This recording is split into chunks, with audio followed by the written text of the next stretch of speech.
Hey. Is that one of those fancy coffee cups that stays warm? It heats it from the bottom. That's my friend Cleo, who is a newly independent journalist making stuff on YouTube. And I'm gonna call it huge if true. There aren't a lot of journalists / YouTubers out there, and now that there's another one, I'm gonna ask for her help. Okay, so I want to show you a map. Do you see this map? Yes. This is the Congo. It's this giant country in Central Africa that used to be called Zaire. And what's crazy about this that I've never seen before is if you map all of the mines in Congo, it looks like this. Wow. And all of these are the cobalt mines. Cobalt. Cobalt, yes, cobalt. It's a thing that used to not be important at all, but it's now very important, and that's what I'm like sort of fixating on right here. These are cobalt mines, and 15 of them are run by China. I know where this is going. But wait, this isn't another just China moves into Africa story. I've made a video on that. This story feels bigger, like we're going through some shift in how we make and use energy. We are going to transition this country into the future. Which means we're using new materials like cobalt. So the question is, who's gonna control these new valuable minerals in the future? And how will they use that control? Oh, because cobalt is in electric car batteries and a bunch of other stuff? Yes, bingo, electric car batteries, the thing that everyone is racing to figure out and make more of. I mean, look at this chart of the demand for EVs over time, like it's just exploding. So the reason I'm showing you all of this is because you're a technology person, you think about this stuff, and you tend to have a more sort of optimistic view than I do on a lot of the future. And I kind of want that perspective here. Because what I see here is just another instance of like a big superpower, China, racing into an underdeveloped country to steal its resources so that it can control the supply chain. And to be honest, I thought the clean energy revolution would look, I don't know, different than this. I wasn't expecting this. I really do think that it can.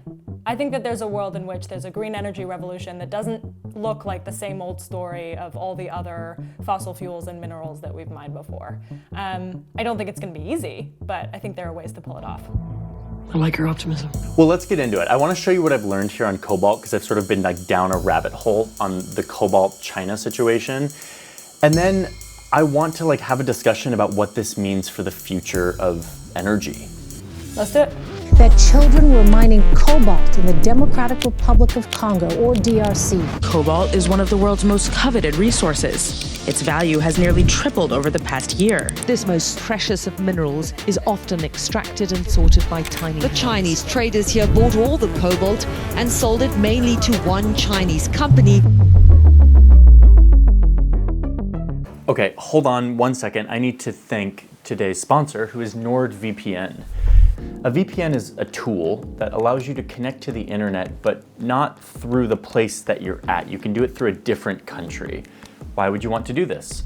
Well, I use NordVPN when I'm traveling, when I'm in different countries, and I want my internet connection to route through the United States so that my email and all my like logins don't think I'm like someone from a different country trying to log into my stuff. But I also use it when I'm in the United States and want to log in via other countries so I can access way more content, way more stuff that I don't have access to in the US, but I do if I connect through Britain. NordVPN is a very easy, smooth, quick way of doing all of this. Nord also has a major focus on security and encryption so that your internet connection is always secure. Oh, and it doesn't cost very much money. There's a link in my description. It's nordvpn.com/JohnnyHarris. Clicking that link supports this channel, but it also gets you an exclusive deal. Oh, and if you decide that it's not useful to you for any reason, within 30 days you can get all of your money back. So go try it out, go see if this can expand your entertainment options, help you connect to the internet more securely, etc. Thank you NordVPN for sponsoring this video. Let's get back to it. So first let's understand what cobalt is. It's this blue mineral that's become really important in the past few years. I mean, just look at the price of cobalt since 2010. It's like popped off in these last few years because of one thing. Electric cars are expected to double the world's demand for cobalt by the year 2025. I want to continue to explain cobalt in China and all of that, but like first we have to understand the DRC, the Democratic Republic of the Congo, this massive country in the middle of Africa that honestly should be one of the richest countries on earth because it is sitting on top of so many valuable resources. Unfortunately, this is a place that for centuries has not been able to actually take advantage of this wealth because it has been pillaged by outsiders. Whether that's the people being literally stolen and shipped across the Atlantic as forced labor, or this brutal Belgian king who came in and forced the Congolese people to work to harvest rubber, or more recently, the blood diamond rush. I mean, this place has been pillaged for years because of its resources. So here we are in 2022. The new hot commodity is not rubber or diamonds, it's cobalt. This blue mineral that used to be just like for making ceramics turn blue, like that's what it was useful for. But now it has a really useful purpose in the growing world of electric vehicles. Electric vehicles. A lot of people love Tesla. This is the EV sales forecast. Electric vehicles are the future. So I know something about how electric car batteries are made. I kind of know the things that go into them. How did a substance that made ceramics blue end up being so important to electric car batteries? Well, at first, lithium is like the main ingredient, and like that was the most important. But as more and more car companies are trying to make their cars go longer and further without exploding, cobalt is this amazing material that helps regulate the heat and like volatility of an EV. So cobalt is super important for electric cars to be able to go long distances without needing a recharge or exploding.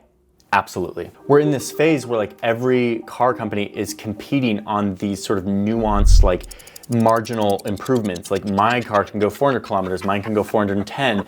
And so cobalt is becoming more and more important for these long range features that are becoming important in this like cutthroat competition. Turns out that the Congo has 70% of the world's cobalt. Like I'm not kidding when I say this place is like resource rich. You're rich. So this is becoming a bigger and bigger issue, but guess who read the tea leaves like 20 years ago and started investing in cobalt mines in the Congo? China. China, yes, obviously. China. The Democratic Republic of Congo struck a big deal with Beijing. Chinese traders here bought all the cobalt and sold it mainly to one Chinese company. This is where I start to get pessimistic about the whole green energy revolution, and let me tell you why. I made this video a while back about how China has been rushing into Africa to build up a bunch of infrastructure and to win the hearts of African nations, but also to kind of assert control and leverage over them. But as a part of all of this Chinese investment into Africa, China has been pouring loads of money into mines, specifically focusing on the DRC where all these minerals are. And again, this is like the early 2000s. They set up all of these mines and started mining and processing cobalt. If you look at a chart of EV demand, it goes way up in the 2000s. How did they know? Like, why would China show up and start mining cobalt if it wasn't particularly valuable yet? Yeah, and that's a really important question, and the answer just sort of blew my mind. The first one's easy, which is that cobalt became useful for other things like cell phone batteries and things like that. So there already was sort of like some nascent demand there. But it's also because of how China's economy works. Because China's a communist country where the state and the economy are like intertwined, they have different incentives than the capitalist West. Like in our economy, we have independent corporations who focus on delivering short-term profits to shareholders. In China, they can take long-term bets. They can say like, in 20 years, we think that this is gonna be really valuable, so we're gonna pour tons of money into this because we don't need to deliver profits next quarter. We can deliver profits in 20 years. So it gives them this unique ability to make big bets that could potentially be huge. And in this case, it was the absolute best bet they could have made. We hit the jackpot here! So all of this explains why China controls 15 out of the 19 cobalt mines in the DRC. Okay, so you got electric vehicle demand going up, Cobalt is necessary for electric vehicles, and you've got China with their foresight buying up all of these mines in the Congo to control the supply of cobalt, which we're going to need for EVs. Yes, that is exactly right.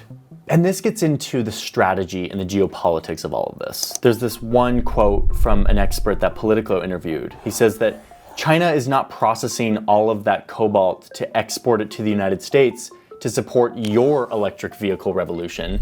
They're gonna make cheap cars themselves, and the best that you can hope for is that they'll export those cheap cars to you. Like, it's just so clear that like they're doing this to control what they see as a massive burgeoning market that they wanna have a corner on, and they're doing it. And here we go with why I feel so disappointed as I learn about all of this.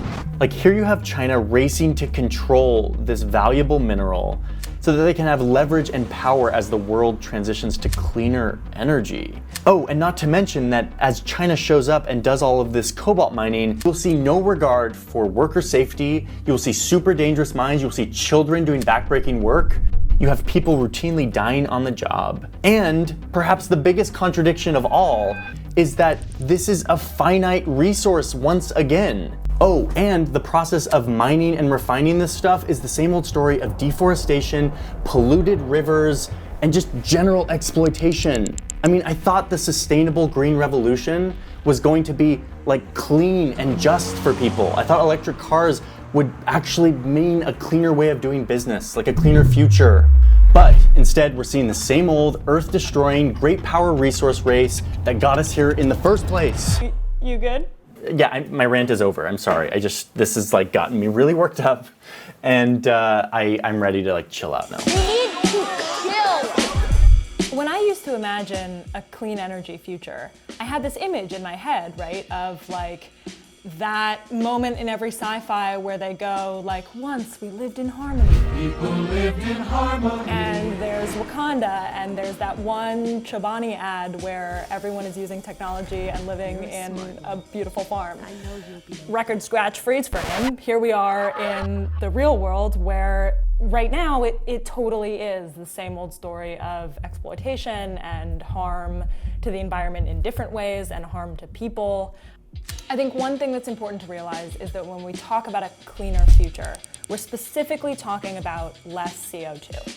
And so though it conjures up all of these images of clean in other ways, it's on us to do that also. There's nothing about the technology that inherently will bring that about. Oh dear, what can we do? We have a few things that we can do. The first is we can change the kinds of batteries that we're using. There's a lot of development in new kinds of batteries. One of them is a lithium-iron battery, not a lithium-ion battery. There's an extra R in there.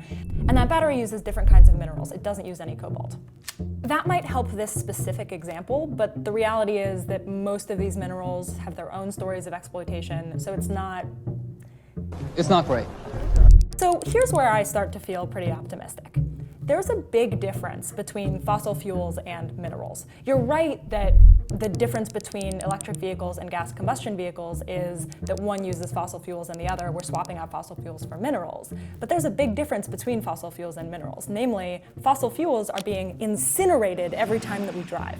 If we're using more minerals to power our cars, we also have the opportunity to get a lot better at recycling. This shows how much we already recycle. This is end-of-life recycling rates for select metals in electric car batteries.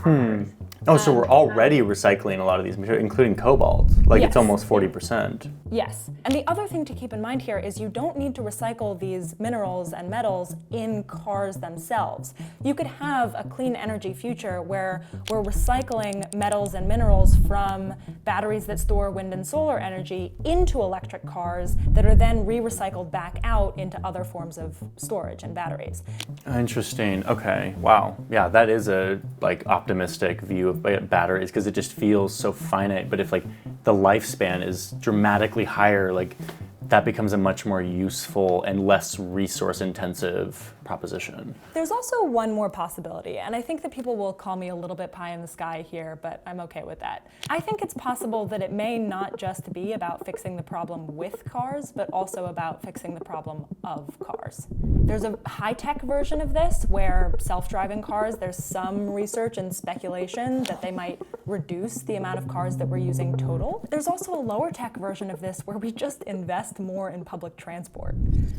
That might sound unsexy, but it really does seem to me like the most promising option. I think also if you zoom out for a second and think about why we care about climate change, yes, we care about animals and we care about the planet itself, but we also care a lot about human suffering. One of the reasons why so many people care about climate change is because it will cause human suffering. It already is.